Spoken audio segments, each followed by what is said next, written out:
Welcome back to 500 Open Tabs. I'm Hannah Hillam. I'm Kaveh Taherian, and everyone is mad at us, probably.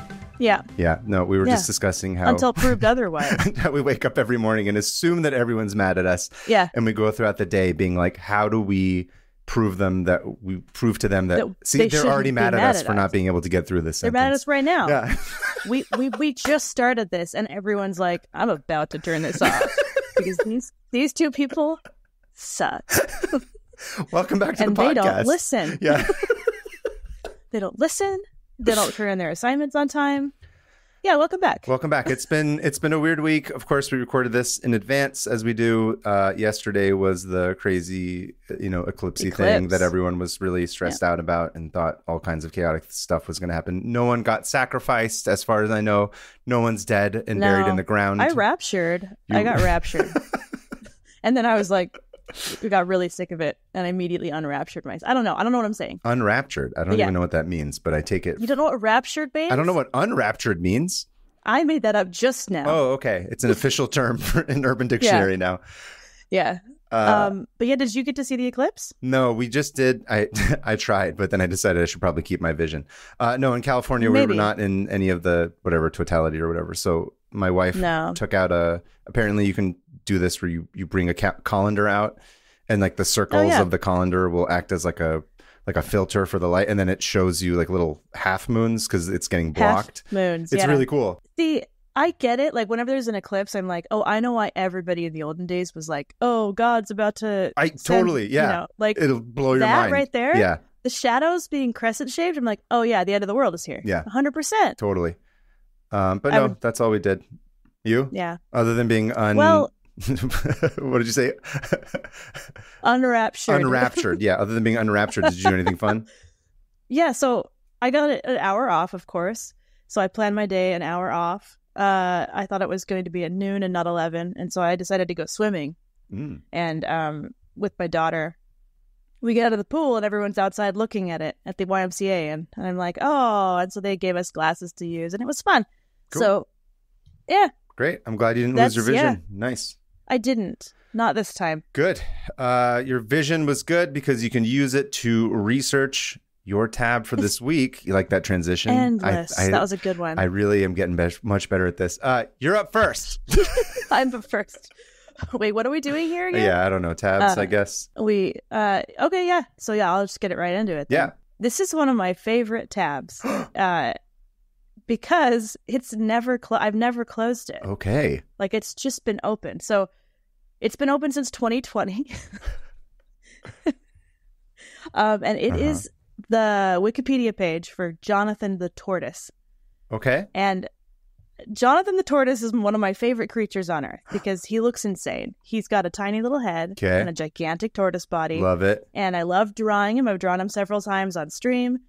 And I didn't know much more about him besides I liked what he looked like. And that he is the oldest known living land animal. Oh, really? On Earth.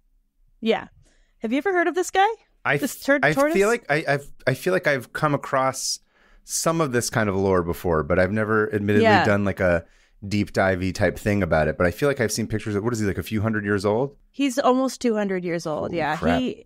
He was born in 1832. Wow. And they say that's a pretty like modest estimate because that's like the lowest that he could have been. He could even be older. I'm going to get into why I'm obsessed with Jonathan. I mean, I'm already obsessed. This is a 200-year-old tortoise with a tiny head and a big body. I don't need to know much more than that to love this guy. He just looks. I mean, tired. It's funny because Lil Nas X, the rapper, slash country singer, country singer. He did a tweet that was like, someone had like written about how it was Jonathan's 188th birthday or something. And Lil Nas X retweeted it and said, this guy was alive for slavery and he did nothing.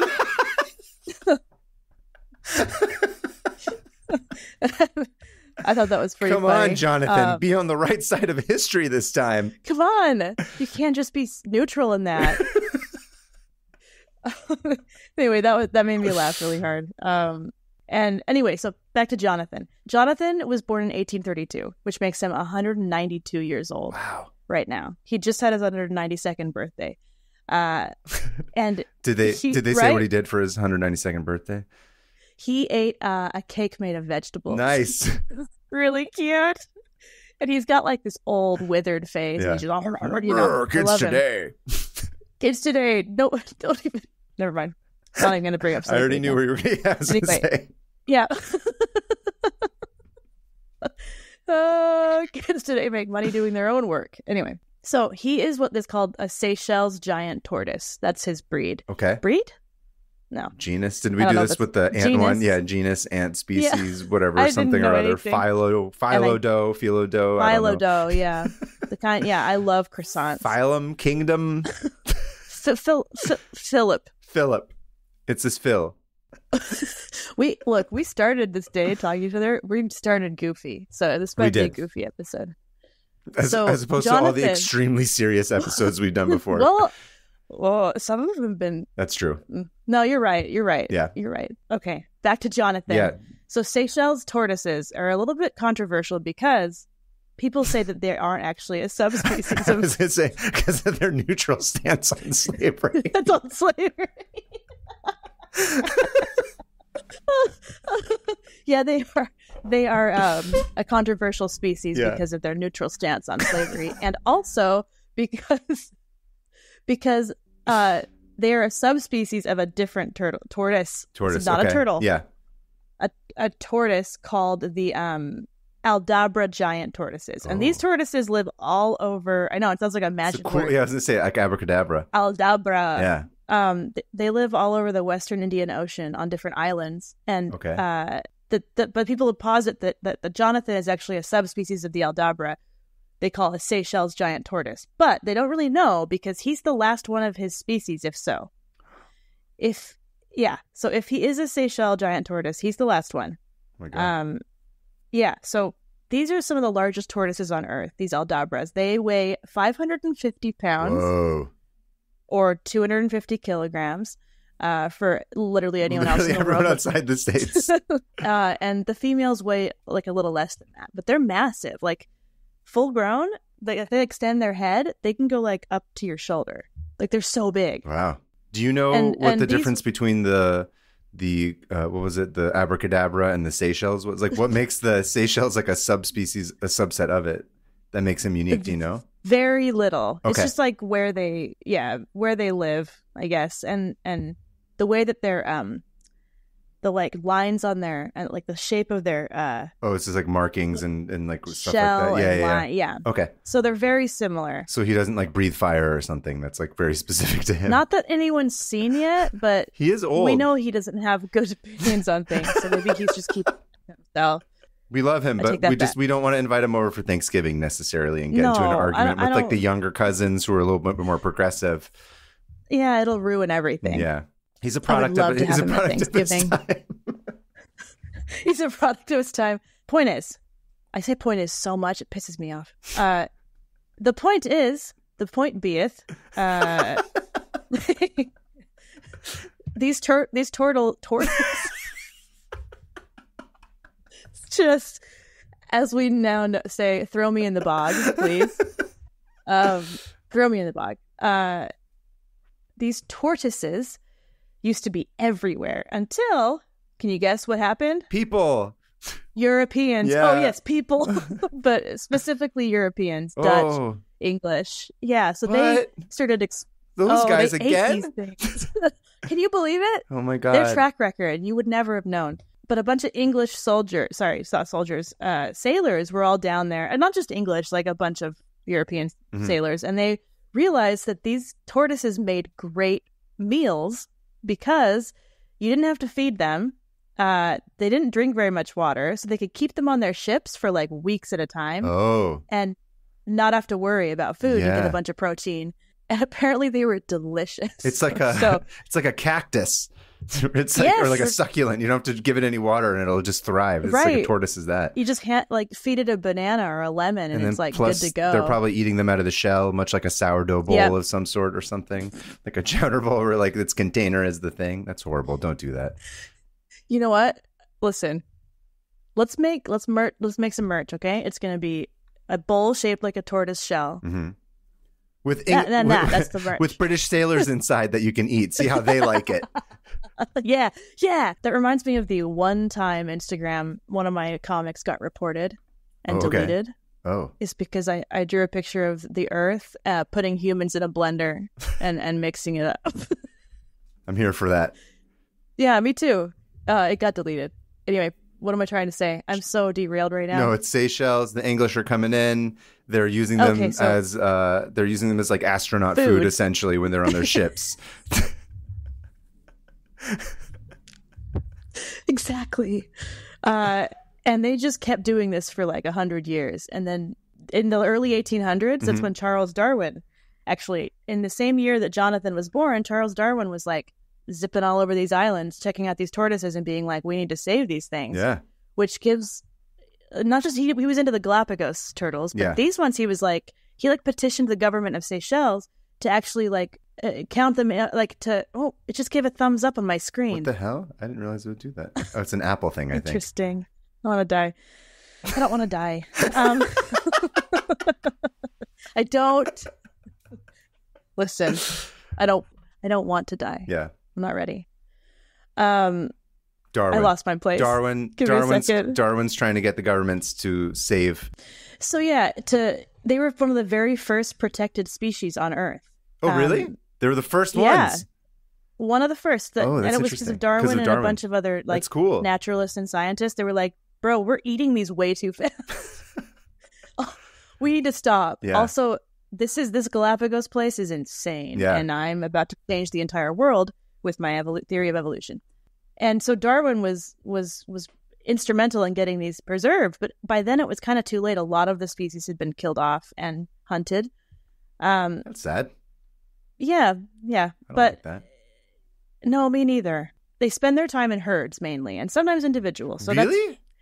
See, that's so crazy because you only ever think of, I guess that's just a product of them not being around as much, but the idea of seeing 50 tortoises together, like moving like wildebeests, through a valley of some sort. So slow. Yeah. Simba could have saved Mufasa if it was a tortoise stampede. Mufasa's like, no. It'll be fine. This is going to take a long time. Yeah. Tortoise King. Yeah, the Tortoise King. That sounds fun. I would have loved to see them in a herd. That would have been so much fun. Oh, you still can. Oh, you can. They're still they have these preserves, and these islands in the Indian Ocean. They have these islands that have preserves, and people aren't even allowed near the island. It's like that's for the tortoises, which is good. Good. Except for Jonathan. So back to Jonathan. Yeah. He is currently so he was born in 1832, which some of the things that were happening in 1832 was the uprising that Victor Hugo based Les Mis on, or that Victor Hugo wrote about Les Mis. It was called the June Rebellion. Right, I was going to say, which is not the French Revolution as I thought it was before I saw it. Before or after? After, yeah. And Andrew Jackson was beating Henry Clay and becoming president of the United States. So great. This thing was alive. Yeah, right? Great guy. And solid American. Solid. So Speaking of slavery stances, we're gonna get into him. He's just on our $20 bill, no big deal. Right? So yeah, this tortoise.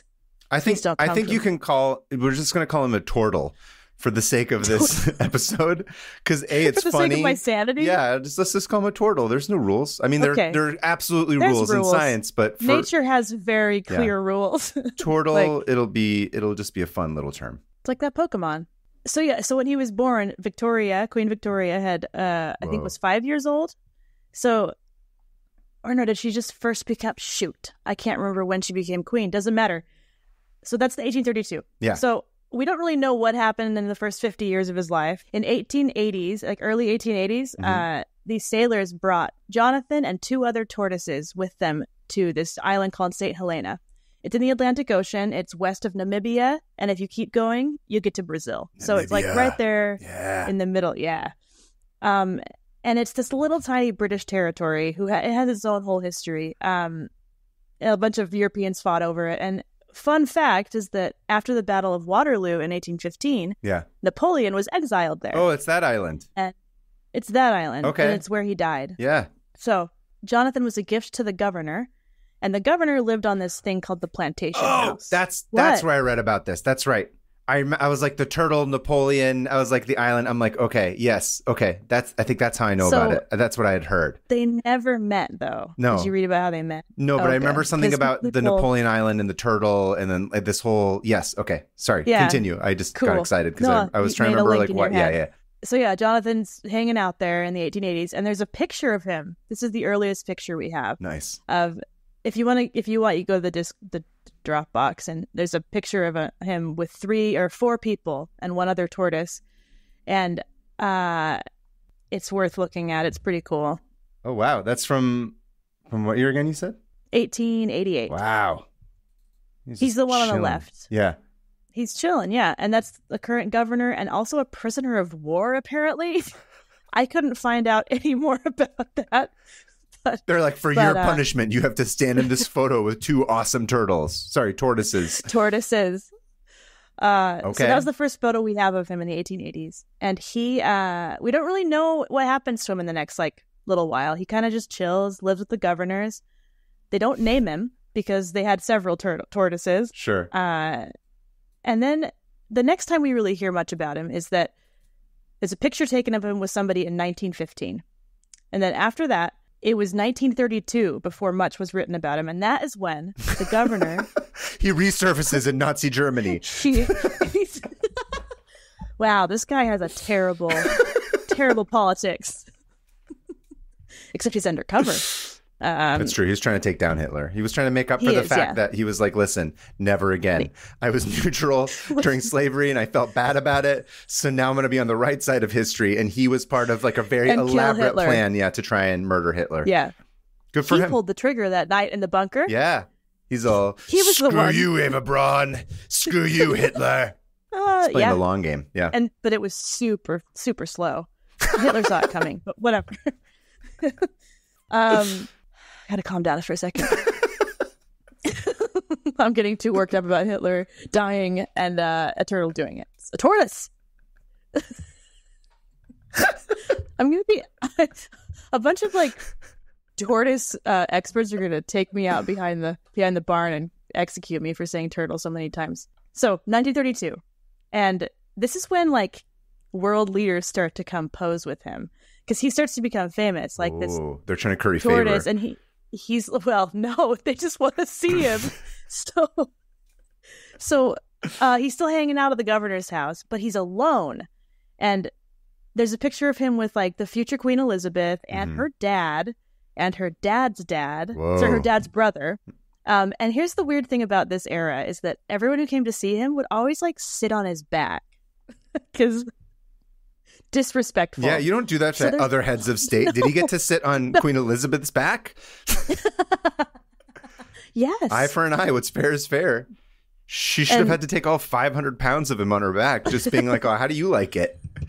How does it feel to be oppressed? Yeah. Literally. No, there's this picture of King Edward, the one who abdicated. I know you don't care about this, but I do. No. I remember this. I saw the King's speech. He's the one who wanted to party and bang his other wife or whatever. Also a Nazi. Oh, he was a Nazi? Sympathizer.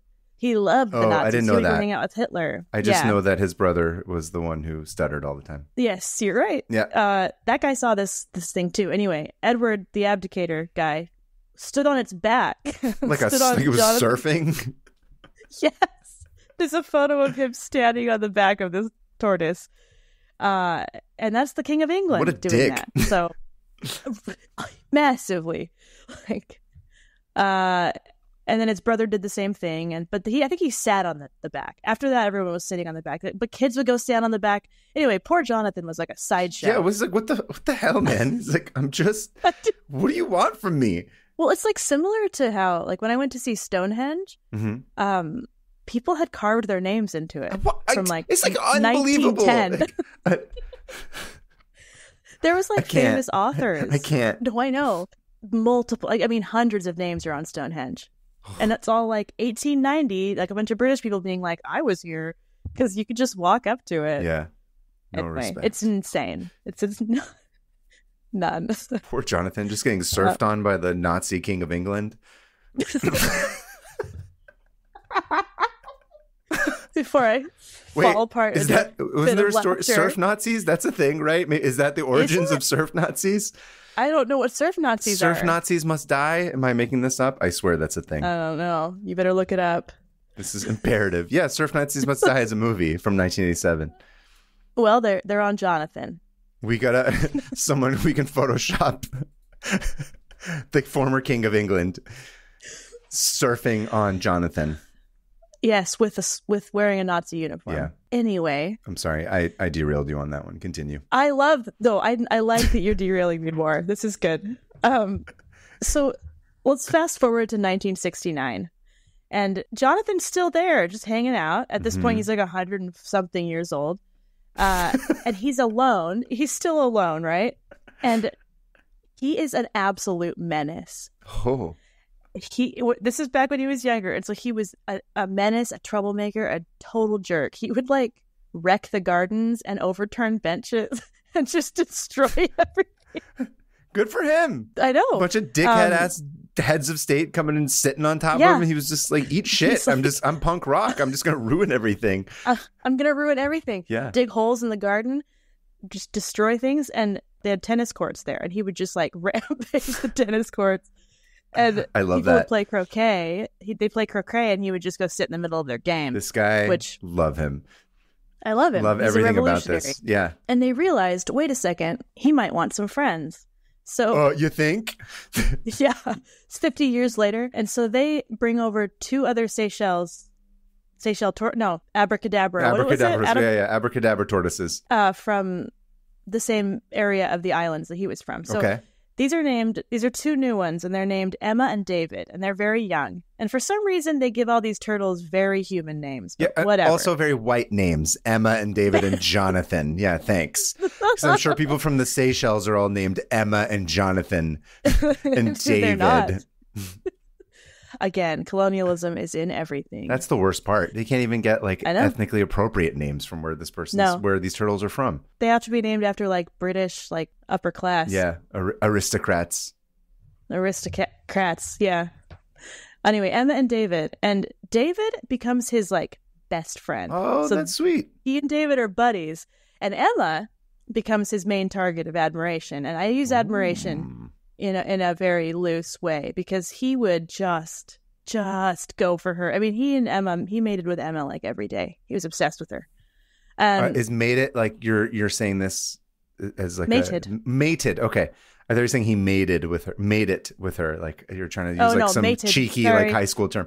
Mated. No, I can't pronounce T's good because I'm from Utah. No, it's okay. He sexually intercoursed her on the daily, is what you're saying. Constantly, yeah. Good for him. Whether at least as long as it was consensual, I think that's fine. When it comes to animals, I don't know. Yeah. How consensual anything is. That's true. Anyway, Emma didn't like. I don't know. She didn't tear up the tennis courts in protest. No, she. I think she was down. Okay. And it's funny because just recently, the veterinarian that takes care of him, said, in spite of his age, Jonathan still has a good libido. Yeah, so that's my boy. Even to this, even to this day, he's very sexually active with. Good for him. Not just Emma, but I'll get into it. So with David? Well, no, no, never with David. For a moment, I just saw Jonathan with a bunch of bisexual lighting behind him running around the island destroying stuff. Well, just to give me a second, because we're getting there. All right.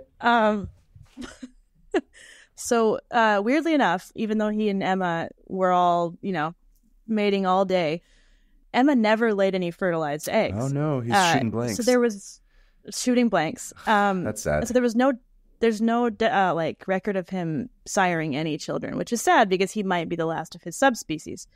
So in 1992, they were given another female tortoise, named Frederica. Okay. And that brought the total to 4. And immediately he was on Frederica, just swingers now. Now they're having foursomes. It is a pansexual polycule on this. governor's property. Pansexual polycule of turtles. I say pansexual because Frederica is not a female. Oh. Frederica is actually Frederick, and it took them 30 years to realize it. So hold on. He and his How does it take them 30 years to not like turtle? It's really hard to tell. Is it? Yeah, it's like because when Frederica came to the island, she was only like 2, and so I think she was still growing. They couldn't like see any of the gender markers yet, or that's But she got injured, and they were checking her out, and they were like, "Oh, this is not a girl. This is not a female turtle. This is a male. So we're changing it to Frederick." And Jonathan becomes a bisexual icon. I was going to say bisexual icon. Jonathan is obsessed with Fred. He and Fred are lovers, and he beautiful. Rarely does anything with Emma anymore. Oh no, poor Emma! You know? Poor Emma got pushed to the side. She's fine. She's okay. But it's funny because David, he and David were just friend zoned. David, but maybe David's not into that. He might not be. But he was not having. He wasn't having sex with Emma. Emma, I think they all were. Oh, they all were. Okay, or it might have just been weird where he's like, "That's my best friend's girl for so long. I don't think I can." It feels like it's like violating some weird trust or something, like your best friend's wife. I like to think of it as a polycule, but yeah we'll go with that. Like, there's a lot of complicated politics amongst like living on an island with the last 4, or sorry, I guess he's the last one of the species, but there's not many options. No, you can't take what you can get. Or, and David might be asexual. Maybe he has no sexual drive. He's just happy to be there. He's just happy to have friends. Yeah. But it's really interesting that he was like, he's like, no, this is my new life partner, this very young Fred. There is something beautiful about like him finding love in a way that he didn't know when he was, but much older in life, or much later in life as he's older. Almost the age of like 160 is when he was like, because he was into Emma, but like, I mean, he was, but not as much as he's bonded with Fred. So Johnny and Fred, and he's kind of become like this internet gay icon. Love it. In that, like, he's an icon. Yeah, he's like, look at him. I love it. Yeah. And I want to just say it's bisexual erasure to call him a gay icon, but whatever. LGBTQ icon. I got to point it out whenever I can. Anyway, they realized that even if he had produced offspring, since there's so few of these tortoises left, that it would have been like messed like inbreeding. Inbreeding and stuff, yeah. So here's my favorite part, my other favorite part. What do his days look like? What has he been doing the last 192 years? Okay. Well, he walks around the grounds, digs around, hangs out, bangs his friends, he eats, he sunbathes. And that's pretty much it. This is the greatest. That's all I ever want in life. Right? Paradise. Oh, my God. No wonder that's the secret. It's just banging your friends and sunbathing every day. And then you'll live to the ripe old age of 200.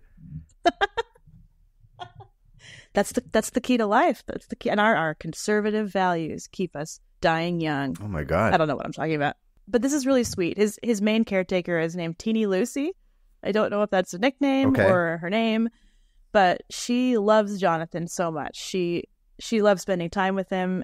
She says being with him helps her slow down. And one of the things she said is, it's quiet up there. There's nobody around, and I can sit under a tree in the dripping rain with him for an hour just feeding him. It's quite a special moment with a chap like that. He's a real icon. And she went on to say that he's a charming old gentleman. He really is. Nice. So yeah, he's fully blind now. And he can't really smell very well, but he's still in excellent condition. Not like it's a piece of furniture. Blind to ass. He could just target that shit right away.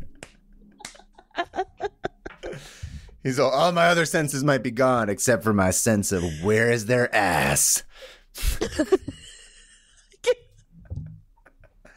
Stop it. I love what you've done with this story. I was hoping, and you've taken it and you've run with it, and it's glorious. Okay, so since he can't smell anymore either, he can't really find his food, so he started getting sick, and they're like, "Oh, we got to start feeding him." Feed him, yeah. And he got bounced right back. He's totally fine. One of his favorite things to do is listen to the tennis matches because he likes the sound of the ball hitting the ground. I'm sure he does. Follows it. Yeah, the sound of the balls hitting the ground. Sometimes he drinks through his nose. Okay, sure. That's a little fact. All right. And he loves getting scratches. He likes getting pet and scratched on his neck and under his belly. And he's extremely friendly. He follows the caretakers around.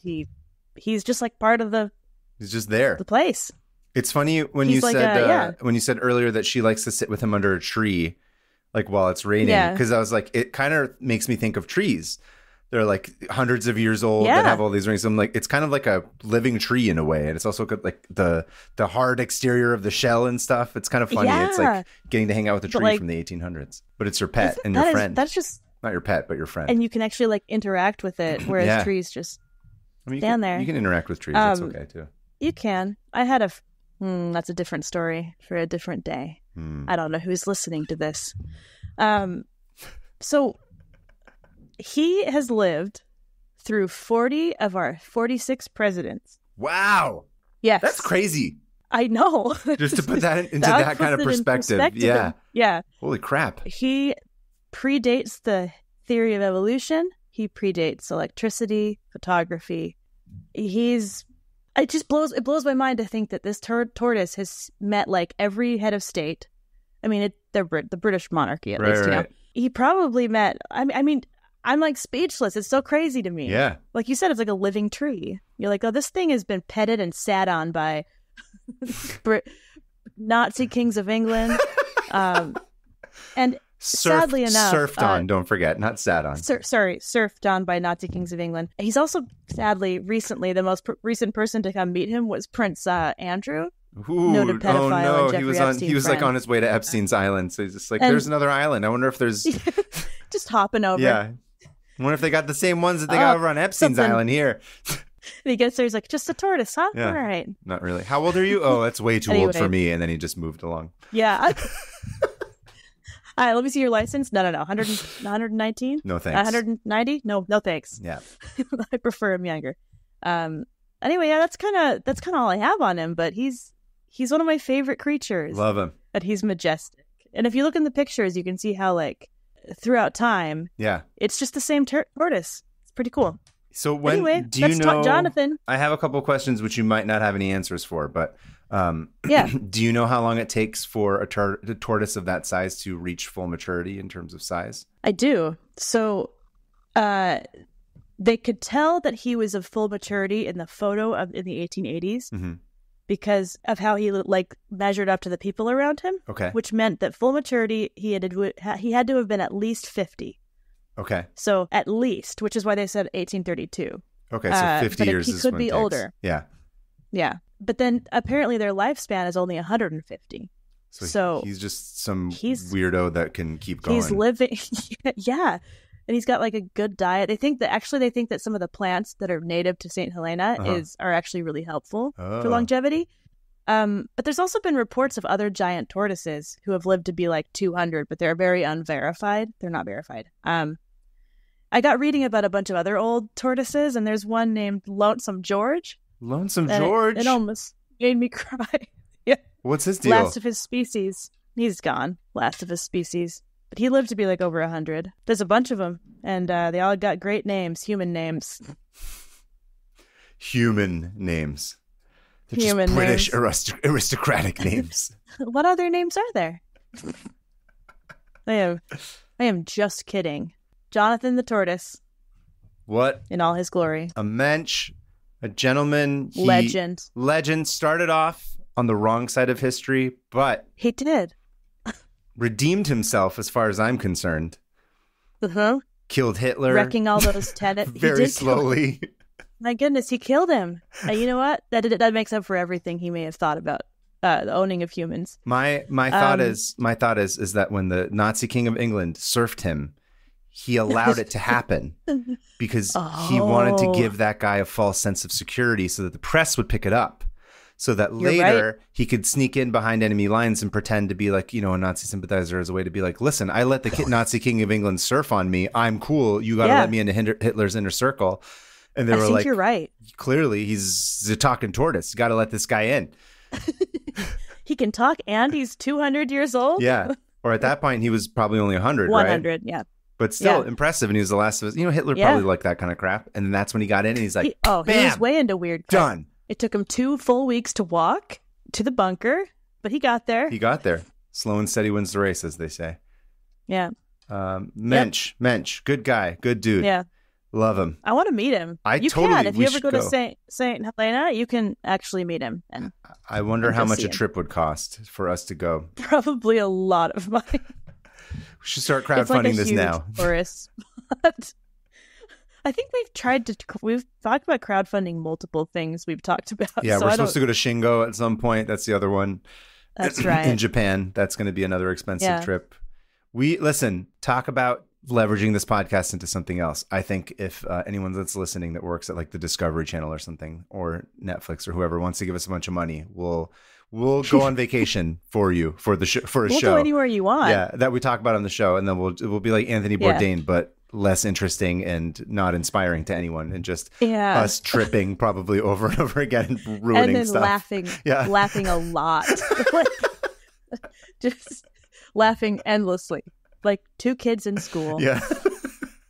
That's the vibe we have. The reviews will just be like baffling. They'll be like, who gave these idiots money? Why are they doing this?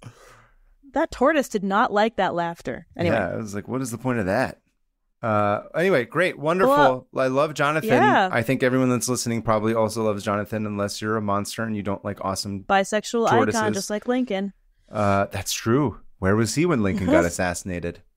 Suspicious. He did nothing. He did nothing once again. Wait, when was Lincoln born? Just a second. Sorry. This is important to me. Lincoln was born in 1809, so he was like in his 20s when... Yeah, he didn't do anything about the assassination, though. That's really upsetting. Technically, he wasn't fully grown at that point, so maybe he wasn't sure. Yeah. Was there anything he could have done is the question. Well, he could have been a shield. That's in that true. Booth. He could have stood between him and the president. The real question is, why didn't he stop at 9/11? Ding. There you go.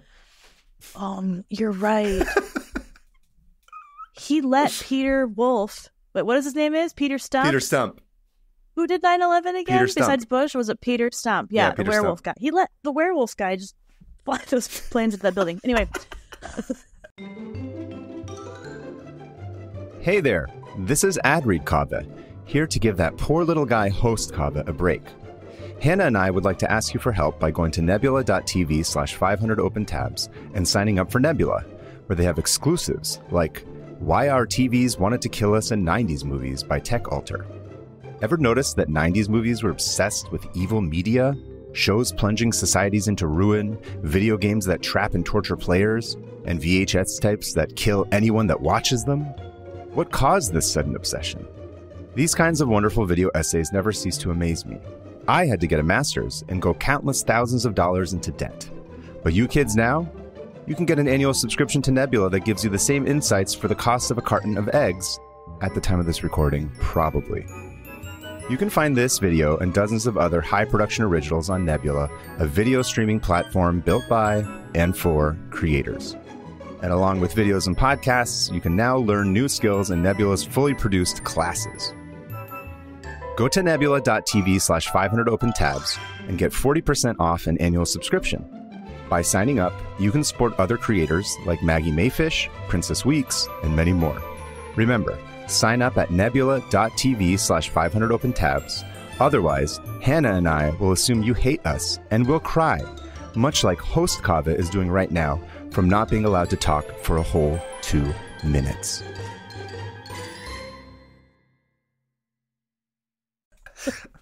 Okay. Your turn. On to my tab. Take the ship and right it. Like, steer it the right direction now. Funny that you should say a ship of sorts. Oh, really? Because are we eating turtles? We're not eating turtles this week. So my tab, I decided to do something a little bit more lighthearted this week because the past couple ones have been a little bit intense on research and people saying different things and trying to sift through it, and it drove me insane. So mine starts on The name of the article that I pulled it from, or I should say that started this, is titled "The Real DC Crime Wave," and it's an article from Politico. Right, as the title suggests, this is about crime, but it's a very specific kind of crime, which is suspiciously absent from the lamestream media. This just turns into like a leftist talk radio or something. Yeah. I wonder why the media is not covering this. Oh, is it because they themselves are the criminals here? Oh, he's speaking the truth. That's a truth bomb. Yeah, that's right. He just broke the internet. Yeah, that's right. That's right. That's right. You know why? Because this is a story about the press corps and how they all like to get together and steal shit every time they go on Air Force One. Wait, really? Yes. Oh, I'm so excited. Okay. I'm here. I'm ready. So if you're like me, you probably don't know much about Air Force One or how any of that crap works. But thankfully I found a few articles that like have explainers about how the press corps works when they're traveling on Air Force One that give it a little bit more context. There's a guy named, I think his name's Job Sopel of the BBC. He wrote a nice little explainer. I'll include links to all this stuff in the notes. Okay. So a couple of things you got to know. So number one is the pool. The pool is a group of journalists who travel with the president. And at all times? This is when they're invited because they're doing a thing, right? So if they're like, I'm going to go to DC or whatever. I'm sorry, well, he's in DC. But if they're going somewhere else. They get on an airplane and they fly in circles around DC and then they land. They're like, listen, sometimes you just need to clear your head by going for a long flight. So because space is limited on the plane, it's not that big. It's limited to 13 people, roughly, 13 journalists that are allowed to come on. Well, that's a lot more than I thought. Honestly, right? And you're not just working for your own news organization. You're working for all news outlets. So all material that they cover is shared and fed out simultaneously, so no one has a competitive advantage. Oh, that's awesome. Yeah, it's just like one feed that they all get to do it. You said you wish that was always the case. I mean, technically, that's how a lot of it works. It's just like, it's just fact stuff. It's just like, this happened, this happened, this happened, this happened. It's not necessarily, I mean, that's a whole other problem that you're talking about that has to do with opinion-based news becoming more popular and social media and blah, blah, blah. And the same thing I always complain about blah, blah. Anyway, whatever. Algorithms are ruining our lives. We're all going to die. As the name suggests. Not Jonathan. Not Jonathan. That's true. And then there's a thing called the bubble. Okay. And the bubble is the secure field in which all the journalists operate, just like how it was during the lockdown. And then in parentheses, I just wrote for myself FML because I remembered the bubble and I wanted to die. Oh, yeah. Everyone had their bubble.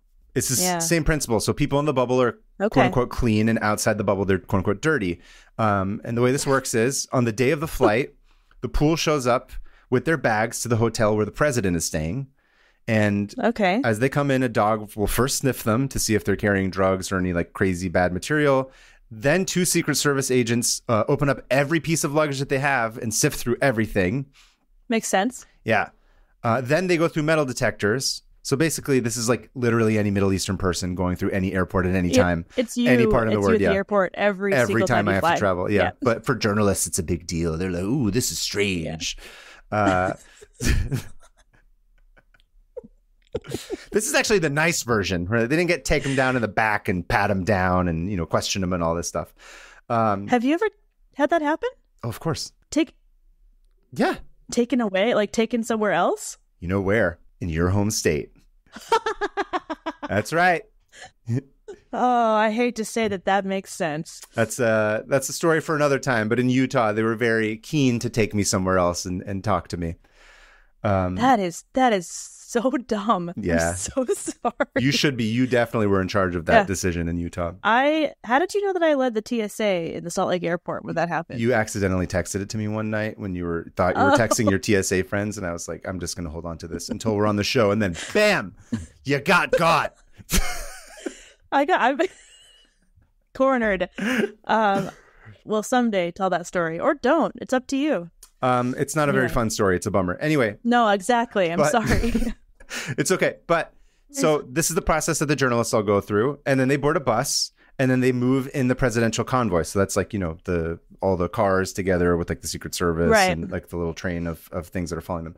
And then from that point on, they're inside the bubble. So now they're kind of quote unquote clean. and they're not allowed to leave it. So then there's a Secret Service guy that's armed that's assigned to that group. They call him the Wrangler. This all sounds so made up.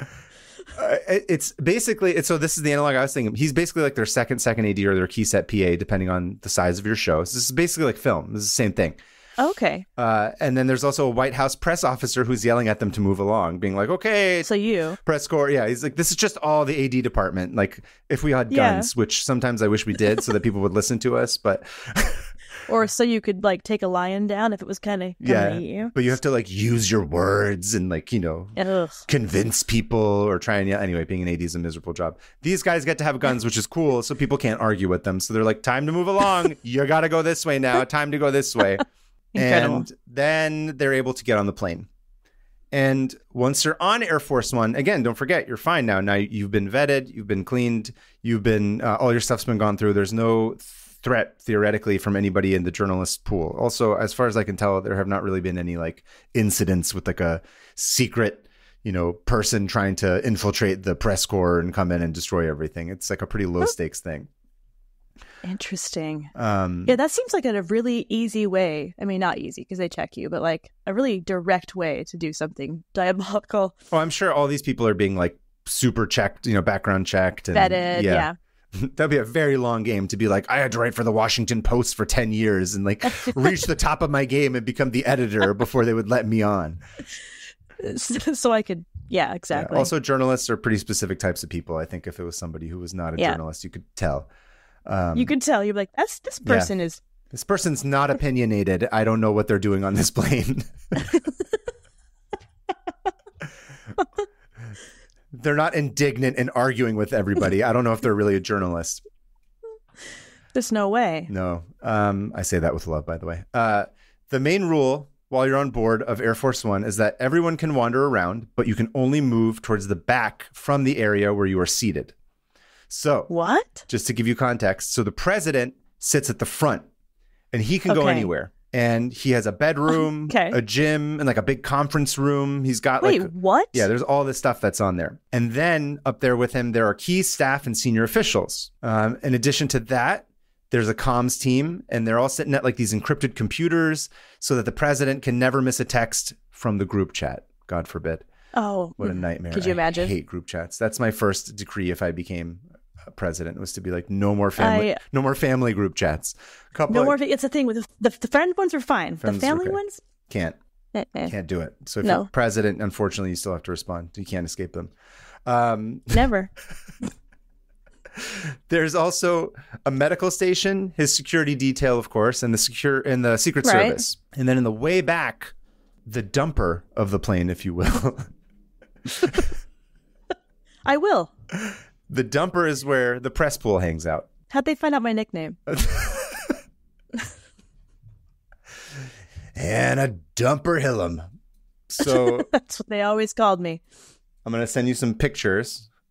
Ooh, okay. So when they get to their seats, there's a nice printed invitation style card that welcomes them aboard Air Force One that's on top of a comfy cushion with the presidential seal. Oh. It's really simple. It's nothing like too elaborate. It's like a hotel room. Yeah, it's kind of what it feels like. Here's the Wi-Fi password. Just kidding. This is for the BBC. Welcome aboard Air Force One. Man, the choice of font there could have been different, but whatever. Really took me out of it. I really don't think that's professional. Listen, as long as it's not papyrus, it's okay. They're like Comic Sans just to give them a little bit of fun when they get on board. When I'm president, that's what's going to happen. From there, now behind the dumper... You're just going to keep calling it that. In the dumper of the plane. Further back, there's a proper kitchen with a team of chefs who buy fresh ingredients to cook proper meals. And there's also like ovens and like a stove. So it's like, it's real food. It's not like, you're not getting like, pre-made, whatever, like microwave crap sandwiches. They're not charging you for it. They all have meals. That is on an airplane? Just on an airplane. On an airplane. You're getting a real meal. Just flying around. Okay. They're like, we made you T-bone steak with it's like, this fancy sauce and pasta. And people are like, I just would like some chicken nuggets, please. Do you guys have chicken nuggets? No, seriously? I associate Chicky Nuggies. I associate, that's your nickname, Chicky Nuggies Chicky and Nuggies. Dumper. We have a podcast together.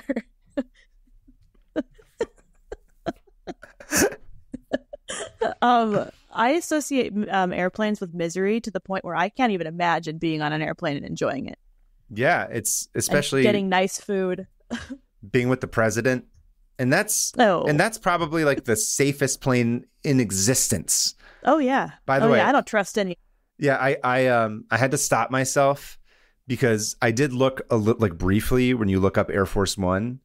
In the page, it's really cool because like there's all these. Don't look at it right now, but there's. How did you know I was about to? I knew immediately you were going to start looking at it. You could see it in my eyes. My eyes shifted a tiny bit, and I was just like, I know what she's going to do. But it goes through. Okay, I won't. It goes through like the history of Air Force One and how it's changed. It's pretty cool. That could have been a tab in and of itself of just getting into all of that, but that's a tab for another day. And we have lots more. We have lots more, infinite, yeah. But we'll just do this till we die. Yeah. That's my plan. Hopefully soon.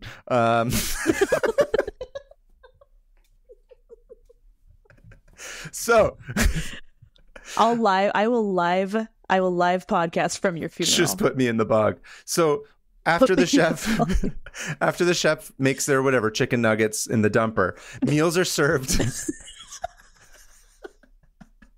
Okay, just continue. If I'm laughing, just ignore it. Meals are served on the plane's crested bone china. And the paper... Why was that funny? I don't know. You said bone, and I went off. You're right, my mistake. Dumper bone. Meals are served on the plane's crested bone china. The paper napkins have the presidential seal and the words, "Aboard the presidential aircraft." That is so dumb. No offense. But it just seems like a waste of... Anyway, go on. Go ahead. I'm getting mad at... No, go ahead. Tell me. I just feel like that's like a huge waste of money. Probably taxpayer money, getting all these things like emblazoned with the signature of the seal of the president, and like, why the nice food? Just eat regular food. That's true. I can't tell you if... I don't know. I don't know if like the people are paying for it or the taxpayers... Maybe I should hold off on passing judgment because I'm not sure exactly where the budget from that comes from. I don't necessarily know if the White House is paying for like, journalists to eat like, super fancy filet mignon necessarily. But it's a nice, a lot of it at the very least, it's for the staffers, right? It's for the staffers and the president and all that as well. I think they might have to pay for it though, if I'm not mistaken. I remember reading something about this with the White House, or there was some interview with Michelle Obama talking about where like the chef made them like nice sushi, and they're like, "This is great, let's have it again tomorrow." And they're like, "We're gonna have to pay for this." That's a thing to dive into at some point. I don't know how much information. And I'm also angry about that. Like they shouldn't have to pay, right? Like why am I angry about? Like I'm angry about all of this. Anyway, continue. There used to be Air Force One playing cards and even cigarettes. But they had to get rid of those, obviously, because you don't smoke anymore. I'll send you a picture of the playing cards that you can look at. I would love to see Air Force One at the time of, like, again, Nixon or someone like that. Just, like, cigarette burns in the seats. That's peak. That's the 70s, too. That's, like, peak debauchery, like, whiskey stains everywhere. Yeah. The carpet's, like, kind of stained for some reason. Because that's 70s. Oh, look at that. Welcome aboard Air Force One. I like that they have like a hand model holding these cards. So the prize swag at the time that this person went on are these little boxes of M&Ms exclusive to Air Force One, replete with the presidential seal, which of course... What? Yeah. So here's another picture to look at. Go ahead and describe that to our audience. Okay. This is from when Obama was president. If this isn't America in its essence, then I don't know what is. It is the red M&M looking all smug and weird, holding an American flag badly photoshopped into its gloved hand on like a what is that? Wait, what is that? Oh, just it's a boxes box of M&Ms? Yeah, it's like a box with M&Ms in it. This is the tackiest, most amazing thing I've ever seen. Typical of airline travel these days, but hey, at least they're still giving snacks out. That's true. That's hilarious. Yeah. So does M&M make these just for the president? It's just regular M&Ms, I think. I don't actually know if M&Ms are the ones that are actually like that's a good question. I don't know if they're actually producing them. If anybody knows, incredible, please send us an email, 500opentabs@gmail.com. And send us some of them. Yeah, I would love presidential M&Ms. I know you don't like peanut M&Ms. I love peanut. Hannah does not love peanut. They're horrible. Why add the gross? Yes. When you could just have the good stuff. I just hard disagree. On the other side of the box, by the way, is the presidential seal with Barack Obama's signature underneath. So it's... Oh, yep. I'm pretty sure he's too busy to autograph every box of M&Ms himself, but so I assume it's like a stamp or something. He's sitting there all through the night just autographing M&M boxes. They're like, Mr. President, we need to figure out, we need to order the strike on Osama bin Laden. Bomb this village? Oh, yeah. We have him. Can I need to finish these M&M autographs. And then Michelle's just like, just kill bin Laden. Meanwhile, Trump, that's all he did. They're like, Mr. President, can you please? And he's just like, no, I'm interested. They're like, we have enough boxes that have been autographed. You don't need to keep signing them. If I were like one of Trump's handlers, I would have been like, okay, your job for the next 4 years is to sign all of these boxes. Can you do that? Yeah. You should have been doing that to raise money. Yeah. So some of these, like the snacks and the napkins, of course, are meant to be nabbed and used. But that hasn't stopped journalists from reportedly taking items meant to be more permanent, like pillowcases, glasses, and gold-rimmed dinnerware. I love these journalists. And so, I mean, basically, we all kind of say like, you take towels or whatever, like that's a normal thing that we do. But straight up, these things are expensive, right? They're not expensive in terms of like they're not spending a lot of money to make them, but some of these are like they've been around for a long time, and also like antiques. Sometimes kind of I don't think the stuff on the plane, all of it is. I don't think they necessarily fly in well with antiques, but again, it's not yours. No, it's not. It is not yours. It does not belong to you. You are stealing. And it's gotten so bad. So recently, this is like whatever, end of March. Last week, the White House put everyone on blast on TV and was like, dude, you guys are supposed to be professionals. Please stop stealing our shit. They publicly called out all journalists. And one of the press wranglers emailed everybody who had been part of like a recent press pool, a recent trip. And the email the people said was not accusatory, but it was like, hey, if you inadvertently wound up taking some things, quote unquote, inadvertently, taking something off the plane by mistake, we can help facilitate a quiet return. So it's pretty much like you're not in trouble. Yeah. But we need that plate just back. Return it, and then we won't get pissed. So one person who received the email basically had gotten off the plane, quote unquote, accidentally with an embroidered pillowcase. And they wrote back being like, I seem to have accidentally gotten a pillowcase. Perhaps I should return it. My bad. I don't know. So they made an arrangement for like a discreet return. Like a drop? Yeah. Like, this shit straight up went like pull up next deep to each throat. other, drug deal style. Someone's like smoking a cigarette in the shadows. In a trench coat. Yeah. Did you bring the goods? Yeah. They pull a beautiful pillowcase out of their other trench coat. It's literally what this article says. So they said the Wrangler went to meet the reporter by the statue of, oh my God, the statue of Andrew Jackson in Lafayette Square. I swear to God. Are you kidding? Nope. That's what what it says. I don't know. I think that's just where they decided it was like the neutral. They're like, no one goes here. This guy sucks. This guy sucks. Get rid of the statue. Yeah. So he's like, you got the money, I got the stuff. And they're like, yeah, here you go. And they like, exchange it. And he's like, pleasure doing business with you. And then they leave and they go back. Oh, yeah. Always Jersey. Always New Jersey accents. They only choose people from, yeah. I love the idea of like a noir vibe of like with next to this big dumb Andrew Jackson's big dumb head on his statue body, and they just make this like drug deal. It seems like a drug deal, but it's a pillowcase. It's literally a pillowcase. Like, I'm obsessed with this. So of course, Air Force One was not enough for me. I was like, surely people steal from the White House too, right? Obviously. So here we go. I'm sorry. There's excitement on my face. For those of you who aren't watching the video, I am filled with love, energy, and happiness and love toward thieving from the White House. So some of these are older, right? So first off, in a story that would outrage our boy, Nikola Jokic, tourists plucked hairs from the tail of Old Whitey, President Zachary Taylor's horse from the Mexican War. Okay, there's a couple things I want to talk about. First of all, Old Whitey. Mm-hmm. It's a dumb name. Yeah. Second of all, which president was Zachary Taylor? The one who fought in the Mexican War. I know about that war. Yeah. Taylor, I don't know anything about Zachary Taylor, to be honest with you, other than the fact that he had a horse named Old Whitey who was plucked bare by tourists who came to the White House.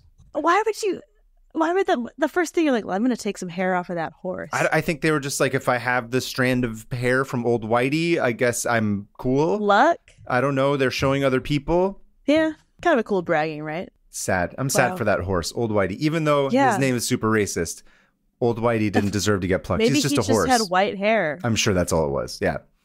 But at the time... yes. I should have been like Nikola Jokic, trigger warning. I'm sorry, but... yeah. He's like, throws his headphones down. Like, no! This was my favorite podcast. No. Imagine. No, we're upset about this as well. Just as upset as you would be. Yeah. Oh, I don't like what they did. Moving on. The aptly named William H. Crook, who was Lincoln's bodyguard, amazing, converted floorboards from the old Lincoln office during a 1902 renovation, because he kept working, into roughly a dozen canes for sale, like walking canes. like to sell to tourists, or like memorabilia.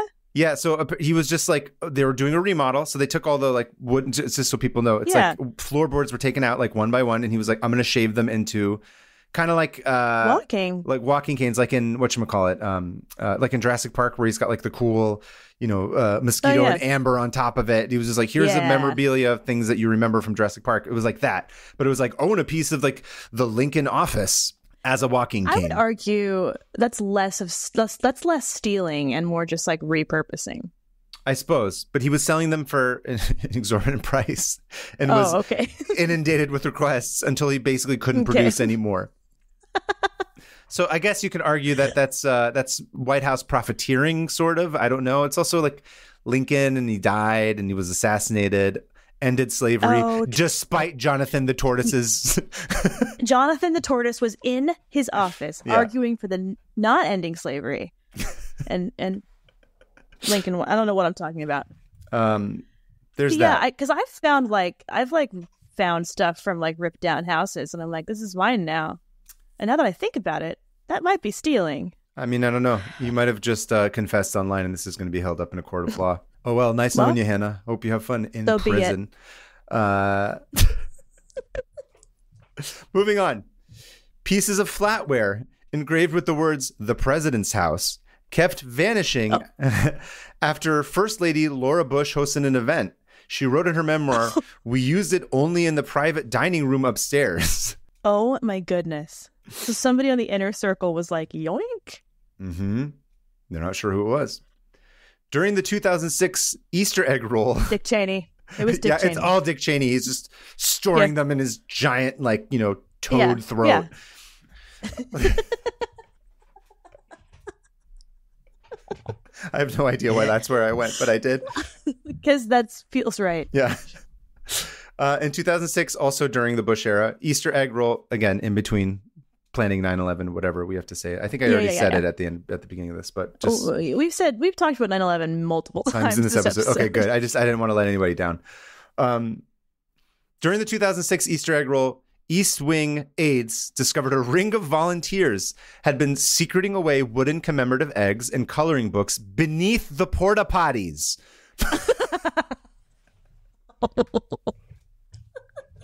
It's so classless. It's amazing. Shameless. I would rather the porta potties than Andrew Jackson. Can you imagine that coloring book just covered in shitty porta potties, shit piss, and then being like, yes, I want you to scrub the eggs off, scrub it off the eggs. They promptly reassigned the volunteers to serve egg salad at the food tent in order to avoid making a scene. Yeah. Wow. I just keep picturing these as scenarios, and they're all amazing. Here's my favorite one. Leah Berman, who served as White House social secretary under George W. Bush, said, again. One woman was so brazen that she shoved presidential paper towels in her pants and shirt sleeves. And I quote, she was walking like the Michelin Man when she exited. We went into the washroom and it was cleaned out. There's a fine line between petty theft and vandalism. Just picture her like walking like she like crapped her pants. Filled to the brim with paper towel. Shout out to the Michelin Man, our old friend. Oh, wow. Like Michelin should have done an ad for that. They should have, yeah. And, okay, getting ready to wrap this up. Barbara Walters. No. Do you remember Barbara Walters? Yeah. Journalist Barbara Walters. She became so notorious for swiping washroom towels that in 2012, the first family sent her a basket of tchotchkes from the residence, including a spoon.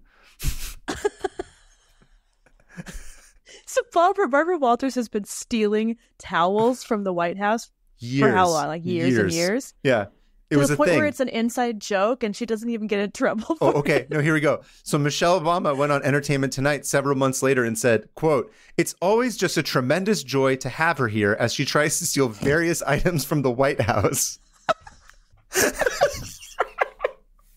Barbara, you can take whatever you want, whenever you want. She pretty much was like, it's all yours. Okay, I want to see a movie. I want to see a movie, or like even just found like CCTV footage of Barbara Walters and stealing everything she stole. Shoving them in her purse. A mashup, just seeing how she does it and when. That's incredible. Yeah. My hero. Lastly, because even Oscar winners are not above this, Meryl Streep is also a repeat. Yeah, right. I'm not an Oscar winner. I was in an Oscar-winning film. Please. That counts. That's true. Oscar winner Meryl Streep is also a repeat offender. Why? Why not? What did she take? I mean, towels. Towels. Yeah, they all steal towels. For some reason, they all steal towels. I don't know why. That's so weird. Here's the thing. If I did it, I'd be arrested and put in jail. But since it's Meryl Streep, she can just get away with it because she's famous. Yeah. Also, so this is the one thing I'll say about this is like there's the one article I found that had the list of stuff. It's from the Washington Post, and I was like, I was like, I'm joking, obviously, being like, oh, the criminals are the journalists themselves, but I'm like, these stories are very like hand wavy. They're very just like, oh, people get so excited that they're there. It's just like, I'm like, it's crime, exactly like you said. Like if you got stolen, you would have gotten arrested, or there was a talking to. The Secret Service would tackle me and rip that towel out of my hands. Yeah. So I don't know. I just wanted to put, much like the White House did, I wanted to put the press on blast and be like, you're still stealing shit. Just because you're rich and influential doesn't mean that you can keep doing it. Stealing. I mean, the people in the press aren't rich, but you know what I'm saying. No, but you know what? Part of me sees the thrill of it. Oh, I absolutely relate to this. Don't get me wrong. This is like every immigrant family member of mine would 100% do this without question. Yeah, I mean, why not? You know? You're in the White House. You're like, I'm never going to come back here. This spoon is shiny and it has some words on it. Yeah. I'll just slip it into my pocket. But it's always... I don't think I'd feel bad. No, I wouldn't. No. Interesting. Yeah. That's the list of stuff that I had found that people had stolen. I had no idea that anyone ever... I mean, I guess it makes sense. Like, because you hear... I know, like, everyone was, like, accusing Hillary Clinton of stealing a bunch of stuff when she left the White House, but it turned out not to be true. But, like, I'm sure people do. I'm sure even, like, presidents take stuff and don't bring them back. Like classified documents and then hold them in their toilet. Oh, that too, yeah. Yeah. Oh, I forgot about that. That's pretty funny, and it's just funny it shows like humans like pettiness. Oh, 100%. Be like, yeah, I'm just gonna take this. It's mine. And the fact that I relate to that, I'd be like, oh, I would do it. Yeah. And now I'm like thinking deeply about my morals.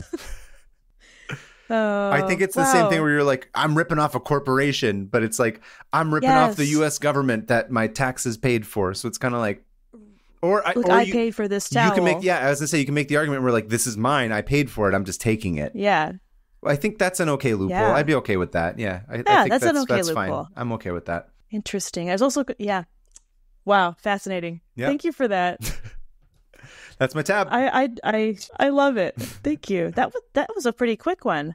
Yeah, I decided to not go for a million hours like I usually do. I'm trying to be. I think I had gone very long the past couple of them, so I'm trying to get back to like a proper. We had a 2-hour episode. Yeah, past couple episodes went very long, so I'm trying to rein us in a little bit. I'm glad someone is.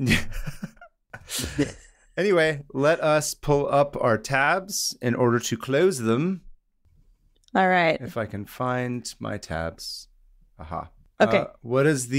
You count us? What is the sound we want to use to close this? Oh,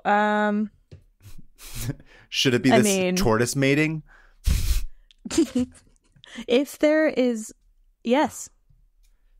Tortoise surfing? If... I don't know if they make sound. I know they do make sounds when they're mating. Yeah, they do. Because I found... Yeah, so let's do this. Alyssa?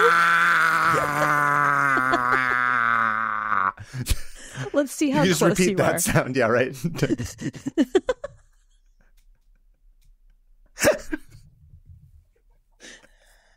Okay. Okay, ready? Yeah, you count off. We count down. Okay. 3, 2, 1. What is it? What? Sound of Jonathan. A beautiful sound. Yeah. True love. Living their best lives. Anyway, that felt good.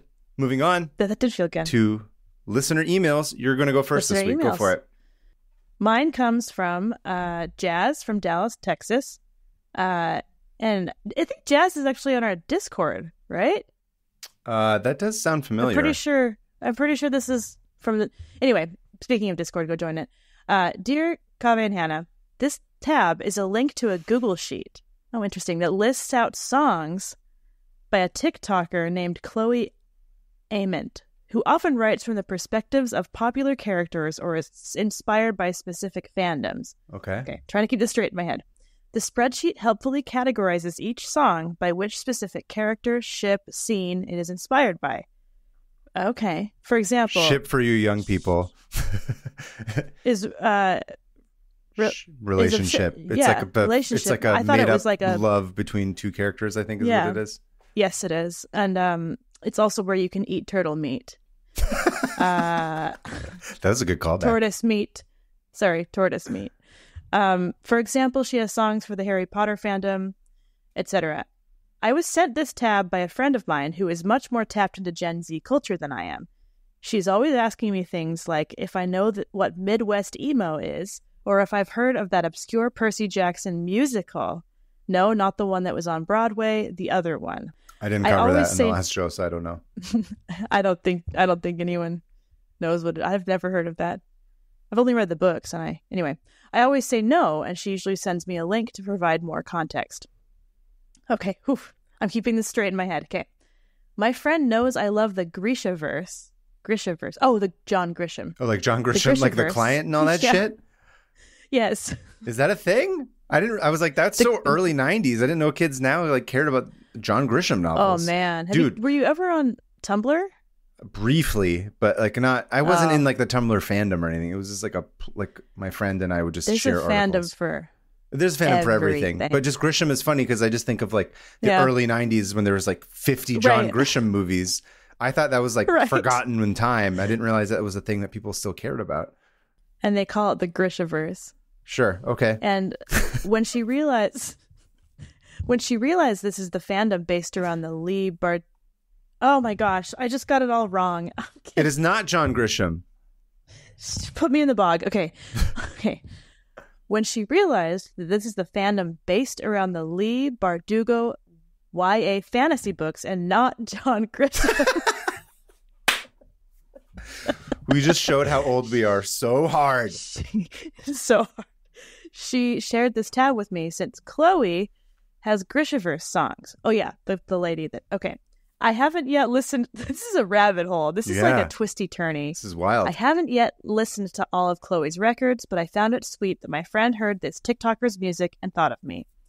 2023 was really the year I got into podcasts, and I was heartbroken after Musical Splaining ended. Oh no, I'm sorry. Look at you. What have you done? Breaking hearts. Thank you for listening to the show, though. I'm sorry that I broke your heart, but thank you for continuing to listen to this one. And writing in. It's wonderful.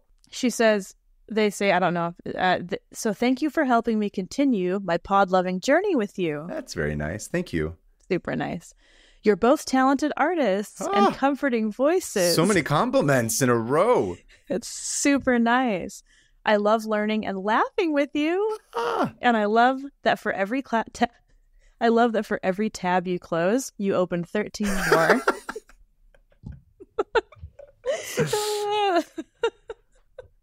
Thanks, Jazz. All those compliments made me deeply uncomfortable, but also very nice. It was very nice. That's lovely. What a lovely message. Thank you, Jazz. Okay, all I'm thinking of, other than the compliments, is now there should be a John Grisham verse. There should. Like, the client, right, and the Rainmaker. It's all like 55-year-old men. Yeah. I bet there's an archived internet forum that's like it's the Grisham verse. Grisham verse. Yeah. John Grisham. I think what was the last one? Was the Rainmaker? What's the one that Coppola did? I'm drawing a blank on it. Anyway, whatever. They don't matter. You're talking to somebody who doesn't understand. I'm talking to myself, basically. Yes. Okay. Jazz, did you get a chance to listen to any of the songs? Nope. Okay. No worries. We will link to the Google Sheet. Yes. So other people can listen to it. And maybe we'll listen to it I'm the as well. queen of not doing what anyone tells me to do. What did we say earlier? I'm not dumb. I'm not dumb. I'm forget. I'm not a dumb. I'm a forget is what we kept saying. That's right. I'm not a dumb. I'm a forget. That's true. You're a forget. You're not a dumb. I understand. I'm also not dumb. I'm a forget. No, I'm not a forget. I'm a distract. Yes, that's right. You're a distract. I'm a distract and you're a forget. The dumper, and what was your nickname? Shoot, I forgot. Anyway, okay, moving on to email number 2. Okay. It comes from Philippe in Montreal, Quebec. Montreal. Quebec. You better say Quebec. Quebecois. Hi, Kava and Hannah. I hope you are doing great. Love your show. I'd like to tell you about the mythical tale of Big Joe Muffera, known as... J-O-S. I don't know if that's Joe or Joss. Joseph. It's short. Is there a period after it? No, it just says J-O-S. I'm just going to say Jos. Jo. Yeah, I don't know. Montferrand, which is also where the Michelin company was from in France. Don't forget. Wait, really? That was the name of the town, was Montferrand. Yeah. But this is his last name. In Quebec. So now I'm just picturing the Michelin Man. This is a tale of Big Joe Muffera in Quebec. He lived in the mid-19th century and, as a living, was working in the wood industry, leading rafts of cut-down trunks down the rivers in the west of the province of Quebec, near the Ontario frontier. It was a pretty dangerous job, but what Big Joe is now known for is for being big and strong, and by that I mean really big and really strong. So it sounds like he's Paul Bunyan. Paul Bunyan, exactly. Yeah. A bit of historical context. French-speaking Canadians were more or less relegated to do the dirty work, while the English-speaking Canadians in Quebec were getting paid better paying jobs. Are you laughing because you know this? Classic.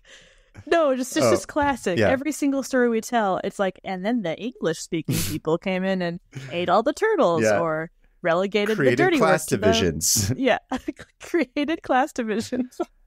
In the 19th century, there was a wave of immigration from Ireland, which created a rivalry between the French Canadians and the Irish Canadians. Anyway, legend has it that Big Joe once fought off a group of 150 Irish Canadians by grabbing one of them by the leg and using him as a bat to knock in the Ottawa River the rest of the mob. Jesus Christ. It also said that he used to kick with his heel the ceiling of the taverns when he entered.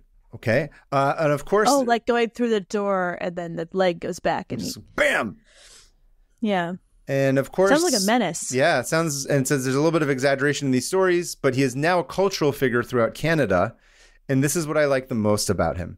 He is now remembered as someone cherished by both the French-speaking and the English-speaking Canada, someone who unites us all. Anyway, that's a bummer, but okay, sure. Love you guys. I wish you all the best, and I'll be waiting for your next episode. Sorry for the bad English, Phil.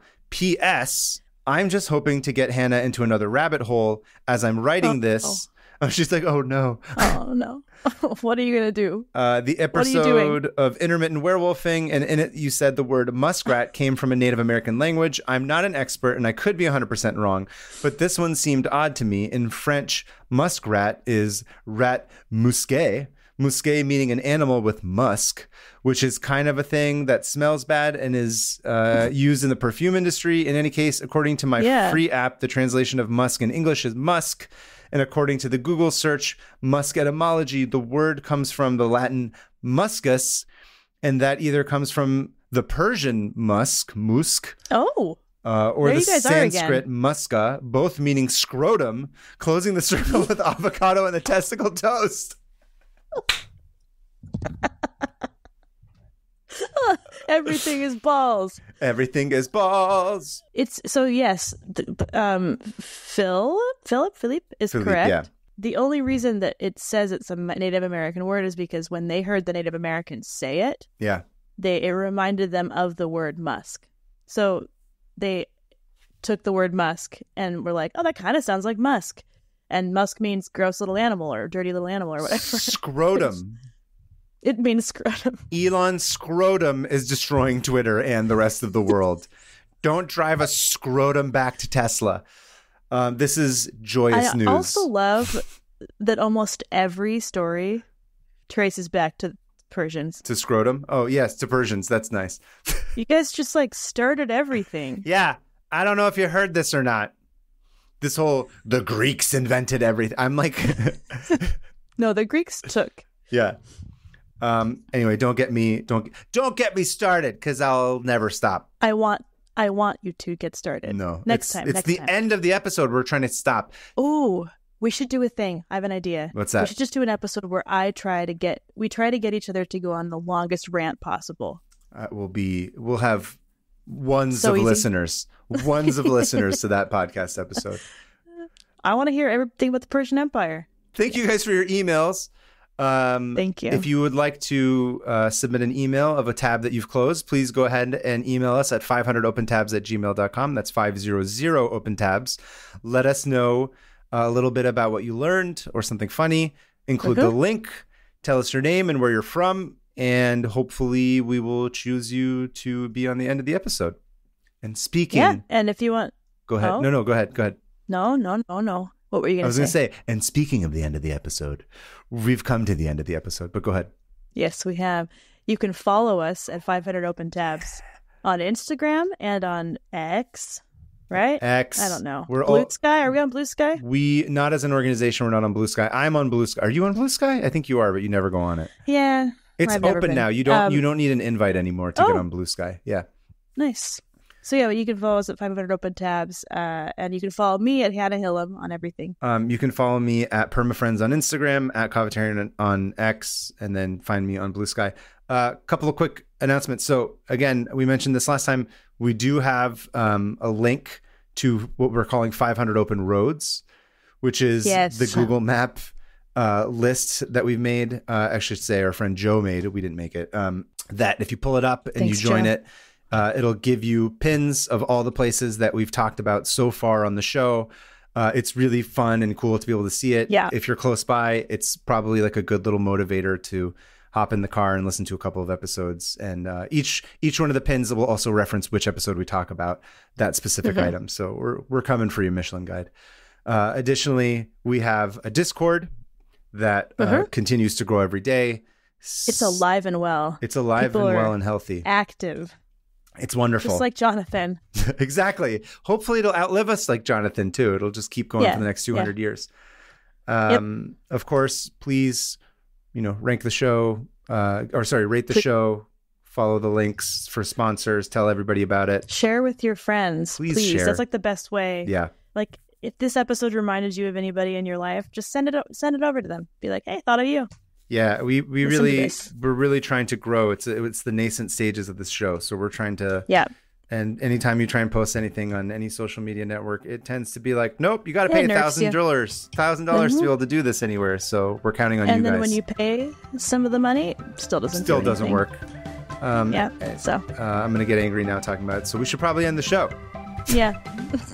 I think we're always right on the verge of getting angry. Yeah, we had an hour and a half of being calm, and now the rage is gonna creep back in. It's coming. Yeah. Yes. Anyway, thank you guys. Stay Josie. Keep it Josie. I guess we change it every week. It's Stay Josie. It's Keep It Josie. Keep it Josie. We gotta keep it Josie. Yeah. Keep it Josie. Keep it Josie. And we'll see you next week. Till next time. Bye, everyone.